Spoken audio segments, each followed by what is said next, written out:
اعوذ باللہ من الشیطان الرجیم بسم اللہ الرحمن الرحیم رب اشرح لی صدری ویسر لی امری واحلل عقدۃ من لسانی یفقہوا قولی اللہم اجرنا من النار۔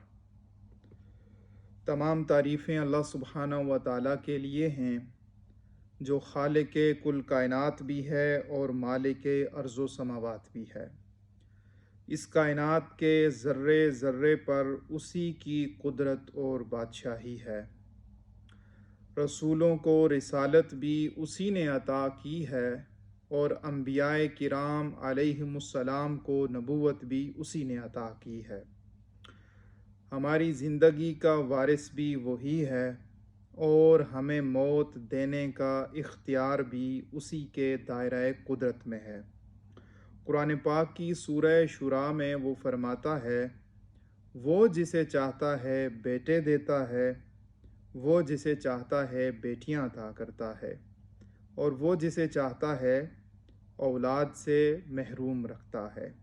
الغرض اس کائنات میں رواں دواں ہزاروں دریا، چشمے، ندی نالے، سمندر اور ہماری اس سپیس کے اندر تیرتے ہوئے اربوں کھربوں ستارے اور سیارے اسی کے حکم کے تحت اپنے اپنے مدار میں تیر رہے ہیں۔ He is all powerful to do everything. ان اللہ علی کل شیء قدیر۔ بے شک اللہ سبحانہ و تعالی ہر چیز پر قدرت رکھتا ہے۔ کائنات کا سارا نظام اسی کے دست قدرت میں ہے۔ میری تصویر اور میری آواز سے واقف میری فیملی کے افراد، میرے گاؤں، میری تحصیل، ضلع، میرے ملک کشمیر اور ہمارے قریبی برادر اسلامی ملک پاکستان سے وابستہ میرے ساتھ جتنے بھی دوست احباب ہیں، اور دنیا میں جہاں کہیں بھی کوئی مجھے سن رہا ہے، کوئی مجھے جانتا ہے، تو میری ایک آج توحید کے مسئلے پر، ایمان کے بنیادی نقطہ کے متعلق ایک اہم گزارش ہے۔ میں دستبستہ یہ گزارش کرنا چاہتا ہوں کہ ہمیں توحید کے معاملے میں اپنے ایمان کی بنیاد کو مضبوط کرنے کی ضرورت ہے۔ ہم جس علاقے سے وابستہ ہیں، جس علاقے کے ساتھ ہمارا تعلق ہے، وہاں پر بے شمار افراد کثرت کے ساتھ تاجدار گولڑا حضرت پیر سید میر علی شاہ گیلانی رحمۃ اللہ علیہ کے آستانہ کے ساتھ لوگوں کی وابستگی ہے۔ میں یہاں پر یہ بات بالکل واضح اور بالکل کھلے الفاظ میں یہ کہنا چاہتا ہوں کہ ہم نے توحید کے معاملے میں اور بحیثیت مسلمان اہل بیت اطہار علیہم السلام کے معاملے میں ہم نے بہت بڑی کوتاہی کی ہے۔ ہم اللہ سبحانہ و تعالیٰ کی ذات کے متعلق چند ایسی بنیادی چیزیں جن کو ہمیں جاننا، سمجھنا، اپنی زندگی میں اس پر عمل کرنا، انہیں کنسیڈر کرنا ضروری تھا، ان کو ہم نے پس پشت ڈال دیا ہے۔ یہاں پر حضرت پیر میر علی شاہ گیلانی رحمۃ اللہ علیہ کی شخصیت کا، ان کے آستانے کا ذکر کرنے کا مقصد یہ ہے کہ میں آپ کے جو شہزادے تھے حضرت پیر سید نصیر الدین نصیر گیلانی رحمۃ اللہ علیہ کا توحید کے متعلق جو نقطۂ نظر تھا، جو بیسکلی قرآن اور حدیث کا نقطۂ نظر ہے، جو بحیثیت مسلمان ہمیں اس بات کو ماننے کی اور اس بات کو اپنی زندگی میں اپلائی کرنے کی ضرورت ہے کہ ہم توحید کے معاملے میں تھوڑے قصوروار ٹھہرے ہیں، ہم توحید کے معاملے میں تھوڑی کوتاہی سے کام لیتے ہیں۔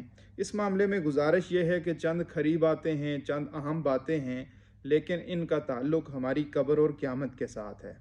میں آپ دوست احباب سے یہ گزارش کروں کہ میں باقاعدہ طور پہ ایک ادارے سے فاضل ہوں اور میں عربی روحانی سلسلہ سید احمد کبیر الرفاعی کے شہزادے سید محمد حجان الخدید الرفاعی الحسینی کا میں خلیفہ مجاز بھی ہوں، آپ کا میں شاگرد بھی ہوں، اور مجھے ان کی طرف سے ایک نسبت بھی حاصل ہے۔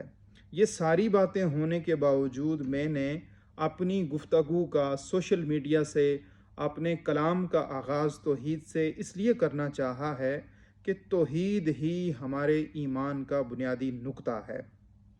حضرت پیر نصیر الدین نصیر گیلانی رحمۃ اللہ علیہ نے ایک حمد کہی ہے، اور ایک مشاعرے کے اندر آپ رحمۃ اللہ علیہ نے اس حمد کو بیان کیا اور لوگوں کو بتایا کہ لوگوں سنو، یہ میرا پیر نصیر الدین نصیر گیلانی رحمۃ اللہ علیہ کا نظریہ، عقیدہ اور ایمان کی بنیاد ہے۔ میں بھی آپ دوست احباب سے یہ شیئر کرنا چاہتا ہوں، گولڑا شریف کے ساتھ جو جتنے بھی وابستگان ہیں ہمارے علاقہ کے، اور جتنے بھی دوست احباب اس آستانے کے ساتھ وابستہ ہیں، ان سے دست بستہ گزارش ہے کہ توحید کے معاملے میں ہمیں ان چیزوں کو اڈاپٹ کرنے کی اشد ضرورت ہے۔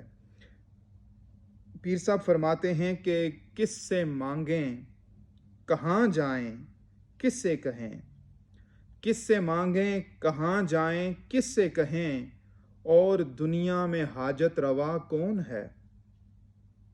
سب کا داتا ہے تو، سب کو دیتا ہے تو، سب کا داتا ہے تو، سب کو دیتا ہے تو، تیرے بندوں کا تیرے سوا کون ہے؟ وہ فرماتے ہیں کہ کون مقبول ہے۔ ہمارے ہاں یہ چیز ہوتی ہے کہ یہ بہت پہنچے ہوئے بزرگ ہیں، یہ ٹاکا پرات چھوڑ دیں، انہاں سن فلانے کو جناب فلانے بندے سن انہاں کو فلانی چیز دینے دا انکار کیتا تھا، بکری سن سنگ مار کا انہاں دی اکھ کانی کر چھڑی۔ سوری ٹو سے یہ میں اپنی زبان میں باتیں اس لیے کر رہا ہوں تاکہ ہمیں سادہ لفظوں میں دین کی بنیاد سمجھ آئے۔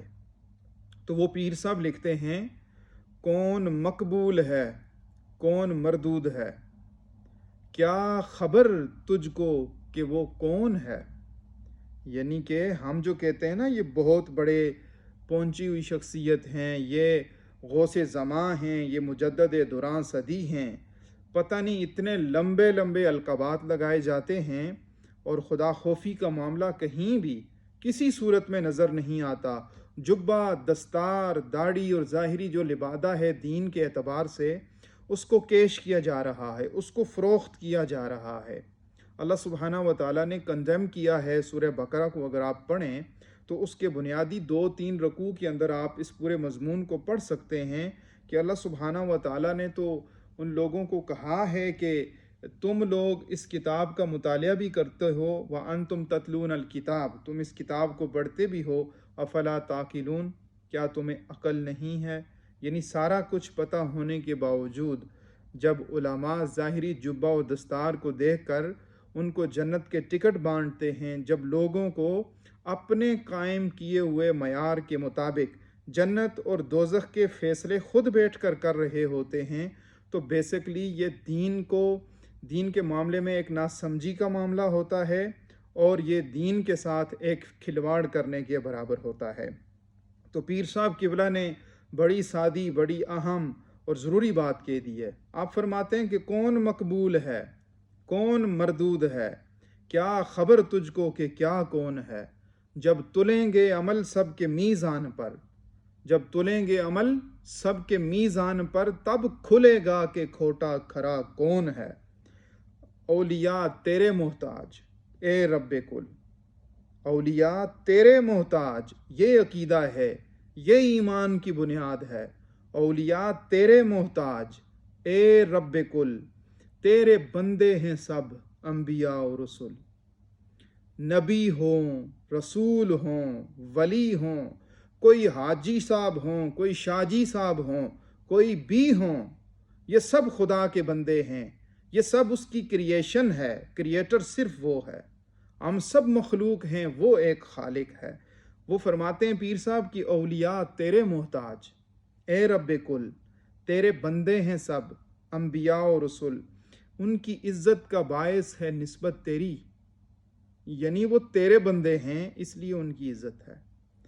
نبی علیہ الصلوۃ والسلام کو یا جتنے بھی انبیاء کرام اس کائنات میں آئے ہیں، ان کی عزت اسی سبب سے ہے کہ وہ اللہ سبحانہ و تعالیٰ کی طرف منسوب ہیں، ان کی طرف سے منصوص من اللہ ہیں، وہ اللہ کی طرف سے بھیجے ہوئے ہیں، دیٹس وائی ان کی رسپیکٹ ہے۔ وہ فرماتے ہیں کہ ان کی عزت کا باعث ہے نسبت تیری، ان کی پہچان تیرے سوا کون ہے؟ آخری یہ جو شعر ہے اس کو بیان کرتے ہوئے حضرت پیر نصیر الدین نصیر گیلانی رحمۃ اللہ علیہ نے یہاں پر یہ فرمایا تھا، ان کے الفاظ موجود ہیں ایک مشاعرے کے اندر، یوٹیوب کے اوپر اگر آپ اس کو سرچ کریں گے تو آپ کو یہی توحید کا جو کلام ہے وہ آپ کو مل جائے گا۔ اس میں انہوں نے فرمایا تھا کہ یہ میں اپنا عقیدہ بیان کر رہا ہوں۔ عقیدہ کیا ہے؟ انبیاء، اولیاء، اہل بیت نبی، انبیاء، اولیاء، اہل بیت نبی، تابعین و صحابہ پہ جب آ بنی، گر کے سجدے میں سب نے یہی عرض کی، تو نہیں ہے تو مشکل کشا کون ہے؟ یہ ہے عقیدہ توحید۔ یعنی نبیوں کو جب پرابلم ہوا، حضرت آدم علیہ السلام کے ساتھ جب ان کو جنت سے نکالا گیا، قرآن کے اندر دعا موجود ہے، ربنا ظلمنا انفسنا فإن لم تغفر لنا وترحمنا لنکونن من الخاسرین، اللہ کی حضور سجدہ کیا ہے۔ نبیوں نے ڈائریکٹ خدا سے کلام کیا ہے، خدا کی حضور عرض کی ہے۔ موسیٰ علیہ السلام کے لیے جب پرابلم بنا، ان کو وہاں مصر سے جب نکلنا پڑا اپنی قوم کو ساتھ لے کر، اللہ کی حضور سجدہ کیا ہے۔ حضرت یونس علیہ السلام کے ساتھ جب معاملہ ہوا، 40 دن مچھلی کے پیٹ میں ان کو رہنا پڑا، تو انہوں نے خدا سے کلام کیا ہے، انہوں نے کہا ہے لا الہ الا انت سبحانک انی کنت من الظالمین۔ تو گزارش یہ ہے کہ حضرت پیر صاحب گولروی رحمۃ اللہ علیہ کے اس مبارک آستانہ کے ساتھ وابستہ جتنے بھی لوگ ہیں، میری ان سے دست بستہ گزارش ہے کہ توحید کے معاملے میں اپنا قبلہ درست کیا جائے۔ یہ ہمارے ایمان کی بنیاد ہے۔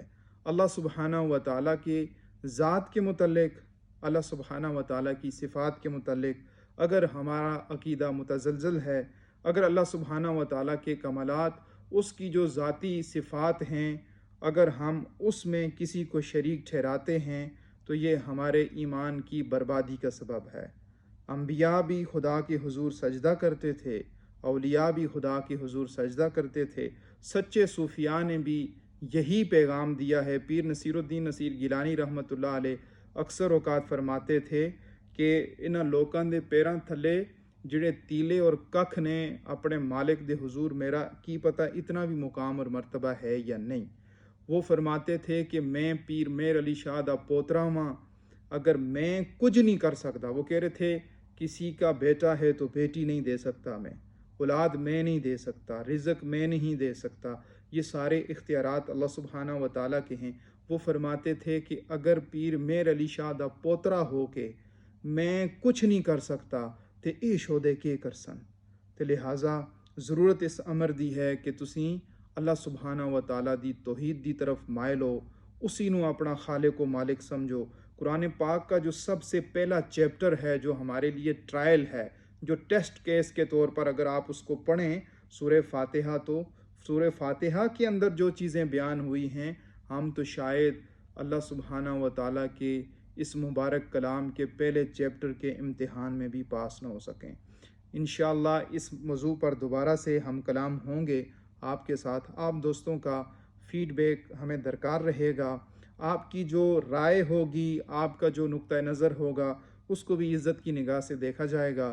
اللہ سبحانہ و تعالیٰ میرے اس کلام کے ساتھ، میری آواز اور تصویر کے ساتھ جڑے تمام لوگوں کو، سننے والوں کو جو آج اس کلام کو، اس بات کو سن رہے ہیں، اللہ سبحانہ و تعالیٰ ان پر اپنا خاص فضل اور کرم فرمائے۔ ہدایت من جانب اللہ ہے، ہدایت اللہ کے ہاتھ میں ہے۔ ہم سب اللہ سبحانہ و تعالیٰ سے اپنے لیے ہدایت کی دعا کرتے ہیں۔ اللہم اہدنا الصراط المستقیم وما علی الا البلاغ المبین۔